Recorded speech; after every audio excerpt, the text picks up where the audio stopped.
Hey guys, as part of the League Partner Program, I have been given some codes for the Nico Winter Wonderland skin and exclusive green chroma. If you would like a chance to win one of these codes, all you have to do is make sure you leave a like on this video, drop a comment down below, and subscribe to the channel, of course. I'll also be selecting some winners over on my Twitch channel and my Twitter. So if you'd like to increase your odds, all you have to do is give me a follow on both Twitch and Twitter using the links in the description. Best of luck, and now let's get into the video. What's going on, Nasteey Nation? It's Nasteey, and today's video was supposed to be about how to play Zac Support like Aphromoo. However, looking at his match history, I came to the conclusion that maybe we shouldn't use him as the best example. For a little bit of a background story here, the other day I tuned into Aphromoo's stream, and to my surprise, he was playing Zac Support. And although the outcome of the game was in his favor, it kind of got me thinking, was this a viable thing? Could Zac actually work as a support? Was Aphromoo just trolling here, or was he onto something genius? So I decided to hop into some solo queue games myself, lock in Zac in the support role, and eventually found out that this pick is actually very strong. So even though the game that Aphromoo played is not going to serve as the best example, we can definitely use that as a building block on top of the games that I have played on the champion to help put together a guide for Zac Support, and that's exactly what this video is going to include. If you do go on to enjoy this video, then be sure to leave a like, but without further ado, let's get into it.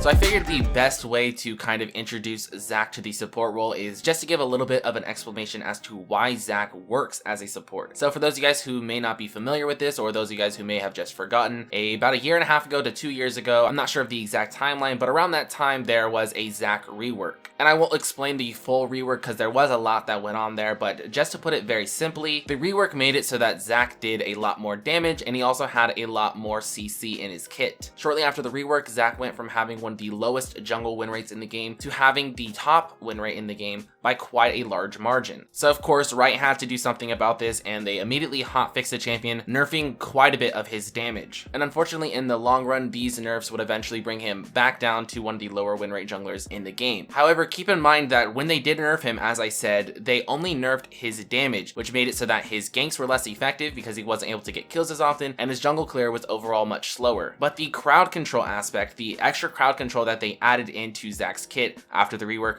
was all there. So if you think about it, Zac Support actually makes perfect sense now. They nerfed all the aspects of the champion that made him a weaker jungler, but kept all the crowd control so that he is still able to have playmaking potential. If you just plug him into the support role, he can still have an impact on the game without having to worry too much about not being able to finish off ganks due to not having enough damage, and not have to worry about having a slow clear. So if you really think about it, Zac seems like a perfect pick for the support role. I'm kind of surprised that nobody else had picked this up earlier. At the same time though, I don't want to sit here and lie to you guys and say that Zac is the strongest support in the game now, and that he's super OP and that you should pick him in every single game that you play, because there's definitely some pros as well as some cons when it comes to picking this champion. Some of the pros to playing Zac in the support role, including the fact that you don't have to worry about doing a ton of damage. You can focus more on peeling and setting up plays, and overall just having a larger impact in the game by using your crowd control, and you also don't have to worry too much about jungle clear. Another really good thing about playing Zac in the support role is his ability to roam. Roaming is a huge factor of the support role, and considering Zac is a natural jungler, it makes a lot of sense that his ability to roam to other lanes and gank other lanes and have an impact that way is also going to be super powerful. And in comparison to the rest of the supports in the game, his roaming is nothing to be laughed at, and it's definitely super powerful and definitely is able to have a large impact on games. And the final pro that I'll mention about Zac is his scaling. He is insane when it comes to scaling. You can basically build the exact same items that you would build in the jungle, and in the later stages of the game you can get pretty tanky, being able to generate a lot of gold just by picking up kills as well as getting some gold from your relic shield procs. You can get tanky that way and then be able to engage team fights later on for your team, set up plays, and win team fights and the game that way. Now for the cons though, I would say that his biggest con as a support is definitely going to be the lane phase against specific champions. Zac's only sustain is through his passive when he's able to pick up blobs, but even then, only way to generate blobs is by trading and using your abilities on enemies or minions. So overall, that's a pretty unreliable form of sustain. As a result of the lack of sustain, he can get chunked down pretty easily and can get poked down pretty easily by a lot of picks such as Brand and Zyra, as well as all the other AP supports in the game. He does, however, win trades versus these kinds of champions if he's able to all in them, but of course in the lane phase you don't have the opportunity to just constantly engage or all in on the enemy enemies, you do have to kind of whittle them down before you find a chance to engage. And because he gets poked down so easily, he doesn't have a chance to engage all that often. So again, he does get countered pretty easily because of the lack of sustain. Another con to this pick is it is very hit or miss at times. When you play Zac in the jungle position and you go for a gank, let's say you try to E in and then you use your ultimate and you miss both of your abilities, of course that's going to set you back, but it won't be the end of the world. You can just go back to farming your jungle, and then you can eventually, when those abilities come back up, look to do another gank. However, if you miss one of these combos in the lane phase, it's going to be really unfortunate for you. It's going to go really bad really fast. The enemy will either then have an opportunity to re-engage on you and look to kill you, or if you just are able to disengage, even then all of your abilities will be on cooldown for a long duration, and then you're just going to lose control of the lane because you won't have a threat to re-engage on them or have any kind of impact on the lane from there. And then the final con that I'll mention about playing Zac Support is the itemization. There are a lot of really strong support items in the game, such as Zeke's, that don't work on Zac because of course Zac is a champion that doesn't have mana in his kit. So there's a lot of these items that you would typically want to build in the support role, but you simply can't build because you won't be getting the most usage out of them in comparison to other picks that can use the mana from those items. So I've already hinted towards this a little bit, but now that we are aware of the pros and cons, we can now take into consideration when you should be picking Zac Support. You definitely don't want to be picking Zac into the champions that I've already mentioned, including the AP supports that are able to poke him down too much, or any support champion, I guess, that has the ability to poke you down. Those are the champions that you want to avoid playing against as Zac Support. The champions that you would want to pick Zac Support into include the hard engaged champions or the utility champions. These are champions like Leona, Taric, Alistar, Thresh, champions like this. When it comes to playing Zac versus hard engaged champions, he has a good amount of peel if you are able to land your abilities, so you can go toe to toe with them and be able to not only peel for your ADC, but be able to fight back in situations against hard engaged champions that do have a threat against your ADC. And when it comes to playing against utility champions, Zac is able to hard engage on them and bring them back into their team, and that's how he's able to beat down those champions.